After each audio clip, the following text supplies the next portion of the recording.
Hey everyone, I hope all are fine. আমি আজকে এখন চলে এসেছি আমাদের ধানের জমি দেখতে। আর আপনারা দেখতেই পাচ্ছেন যে এটা হচ্ছে আমাদের ধানের জমি। আর খুব সুন্দর সুন্দর ধানের শীষ রয়েছে। আর আসলে এখন হয়তো একটু রোদ উঠেছে, তার জন্য হয়তো ক্যামেরাটা খুব একটা ভালো না। তো আপনারা দেখতে পাচ্ছেন এটা আমাদের হচ্ছে জমি। আর খুব সুন্দর সুন্দর আমাদের ধানের শীষ ফুটেছে ভগবানের কৃপায়। আর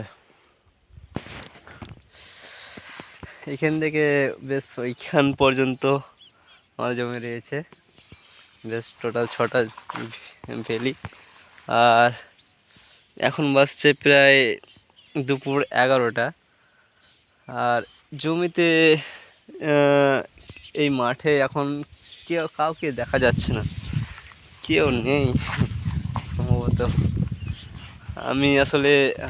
আমাদের জমিটা আমাদের বাড়ি থেকে প্রায় 22-25 কিলোমিটার দূর হবে। আমাদের এখানে আসতে প্রায় 1.5 ঘন্টার মতো লেগে যায় আমার গাড়িতে আসতে। আমি আজকে একটু লেট করে বেরিয়েছিলাম, তার জন্য একটু দেরি হয়ে গেল।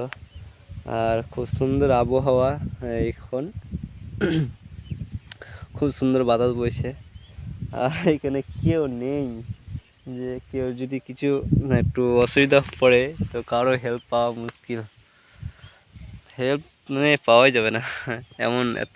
আর গ্রামটা অনেকটা এইদিকে আছে গ্রাম, তো গ্রামটা সে অনেকটা দূরে রয়েছে, প্রায় এখন আধ ঘন্টা মতো হেঁটে যেতে হবে গ্রামটা। যাই হোক, অনেকে পাই ধান এর গাছ অনেকটা ফলে দানা দিতে শুরু করেছে। আর ধানের ফলনও হয়েছে ভগবানের কৃপায় মোটামুটি।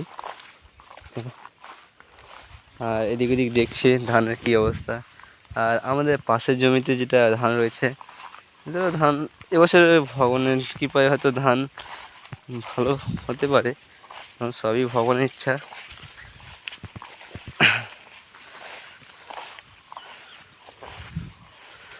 আর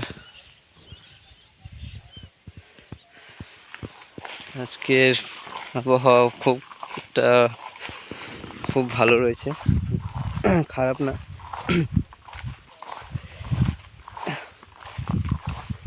তো যাই হোক, আর এটা হচ্ছে আমাদের পাশের জমি, ধানগুলো শুয়ে গেছে পুরোটাই। আর এটা হচ্ছে আমাদের জমি, আমাদের ধান এখনও অনেকটা কাঁচা রয়েছে, ধানের গাছ।